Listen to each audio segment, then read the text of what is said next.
Marketing is the secret sauce that turns a good pop album into a cultural phenomenon. From Taylor Swift's Easter eggs to Charli XCX's Brad Summer, when marketing strategies connect with the audience, it leads to pure magic. In this video, we'll look at 10 genius marketing plans in pop music. Beyonce's surprise album drop.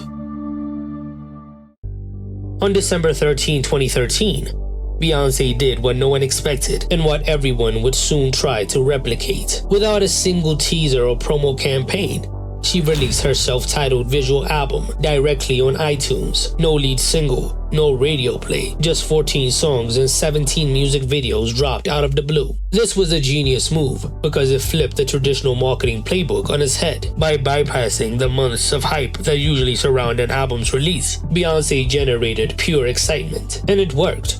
Her album shot to #1 in over 100 countries on iTunes within hours, and the whole world was talking about it. The album debuted on #1 on the Billboard 200 with 3-day sales of 617,000 digital copies. This album was the reason that albums get released late on Thursdays now. It killed Tuesday as a usual release date. It was a game changer, as it also pioneered the visual album with music videos for each song. She set a new standard for how to create a moment that is impossible to ignore.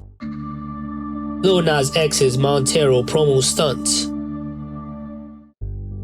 Lil Nas X is no stranger to going viral, but his promotional stunts for Montero took things to a whole new level. From a fake pregnancy announcement to a self-produced courtroom drama, he turned every step of his album rollout into a headline-grabbing event. First, there was a video of him in a hospital gown, pregnant for weeks, and giving birth to his album, an outrageous meme-worthy moment that got everyone talking. And just when you thought it couldn't get any wilder, he staged a fake court case over those infamous satin shoes, playing every character himself. Oh yeah, he also released Nike shoes with his drop of blood on them, which caused a lot of controversy. There was also the video for Montero Call Me By Your Name, which included scenes with Satan, which angered the Christians. All that controversy was a lot of free publicity for the album. Oh yeah, he also released a Maury Show episode. This was wild. It was bold, but it was exactly what Lil Nas X needed to keep the momentum going. Love him or hate him, you couldn't look away, and that's the mark of a marketing genius. The Weeknd's After Hours campaign. The Weeknd and his cinematic approach to After Hours left a huge impact on pop music. From the very first teaser to the final music video, each piece of content told a story, a descent into madness that was both mesmerizing and unsettling. The red suit, the bandaged face, The Weeknd created a character that followed him everywhere.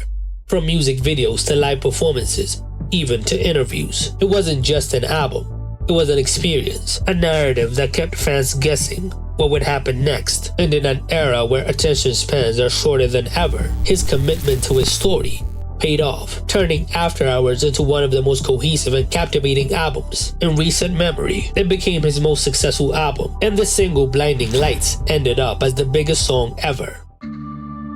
Taylor Swift's Midnights campaign.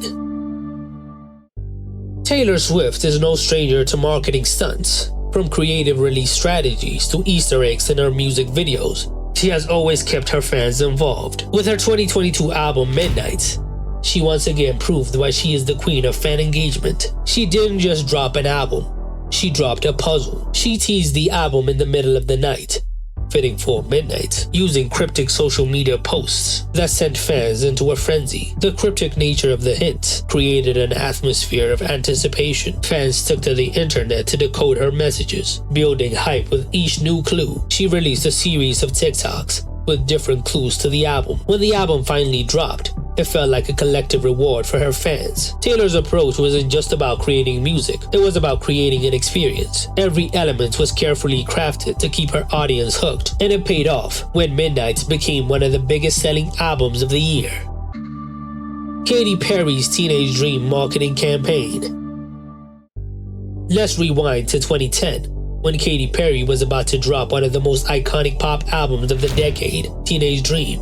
But she didn't just want you to hear the album, she wanted you to smell it. Because of the candy theme of the album, you could say it smelled like cotton candy. The CD packaging was infused with a sweet, sugary scent that matched the bubblegum pop vibe of the music. This wasn't just a gimmick, It was a sensory experience that made the album feel like a treat in every sense of the word. It's the kind of marketing move that made fans feel even more connected to the album. Every time someone opened the CD case, they were reminded of the colorful, fun, and slightly over-the-top world of Katy. Even though the smell faded with time, it's a perfect example of how to turn an album into a full sensory experience, something that is still talked about to this day. Michael Jackson's His Story release. Now, if we are talking about larger-than-life marketing, we can't ignore the king of pop himself, Michael Jackson. When he released His Story in 1995, he didn't just promote an album. He orchestrated a global spectacle, included the construction of 9 32-foot-tall statues of Michael Jackson, one of which was floated down the Thames River in London. Giant statue of Michael cruising down the river. It was as if he was saying, "I'm not just a pop star, I'm a monument." Kind of a god complex, but okay. This move was classic MJ, bold, iconic, and impossible to ignore. The statues weren't just about promoting an album. They were a statement of Michael's larger-than-life persona. It's the kind of marketing that leaves a mark, ensuring that both the album and the artist remain unforgettable. Prince's Planet Earth newspaper. Next up, we have the legendary Prince. He was one of the biggest innovators in music history. In 2007, he turned the music industry on its head by doing something no one has done before. He gave away his album Planet Earth for free with a newspaper. The move shocked the industry, with critics saying that he was devaluing music. But Prince, always the innovator, saw it differently. For him, it wasn't just about album sales. It was about getting his music directly into the hands of his fans, bypassing traditional channels. He even pioneered streaming back in the day, and in the end, it was a win-win. The newspaper's circulation skyrocketed, and Prince sold out 21 consecutive shows at the London's O2 Arena. This was him at his finest, always one step ahead, always challenging the status quo. 9 Inch Nails' Year Zero release. If you think album marketing is about social media and flashy videos, 9 Inch Nails begs to differ. In 2007, Trent Reznor orchestrated a marketing campaign for Year Zero that felt more like a game than an album release. It all started when fans found USB drives hidden in bathrooms at 9 Inch Nail concerts, each containing new tracks from the album. The files also contained hidden messages that led fans down a rabbit hole of websites and clues, unraveling a dystopian narrative set 15 years in the future. It was a brilliant fusion of music and storytelling, turning passive listeners into active participants in the world of Year Zero. While it might not have been everyone's cup of tea, it was a masterclass in how to engage an audience in a way that goes far beyond just music. Olivia Rodrigo's sour marketing. Flash forward to 2021, and a new pop sensation burst onto the scene.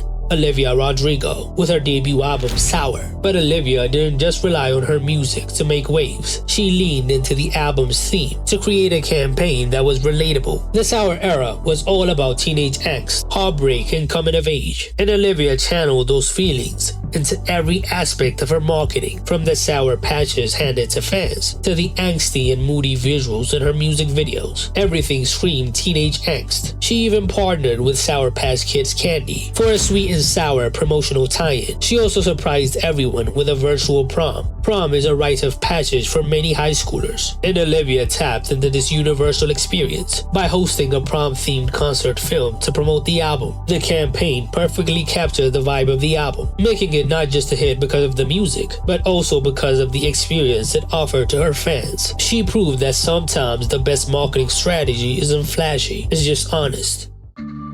Childish Gambino's Because the Internet campaign. In an age where the internet is both a tool and a mystery, Childish Gambino, aka Donald Glover, took album promotion to a whole new level with Because the Internet. The release was a thought-out web of storytelling and clues that blurred the lines between reality and fiction. It all started with a screenplay linked to the album that fans could piece together through hidden websites, mysterious tweets, and even an entire short film. Each element was connected like a digital scavenger hunt. The screenplay, which was nearly 75 pages, served as both a companion piece and a guide to understanding the album's themes. He played into the album's character even more, dressing up and staying in character for all of his interviews. Gambino's approach was nothing short of groundbreaking. Fans weren't just listening to the album, they were living it, trying to decode the messages and connect the dots across different platforms. What genius marketing strategies did I miss? Tell me in the comments below.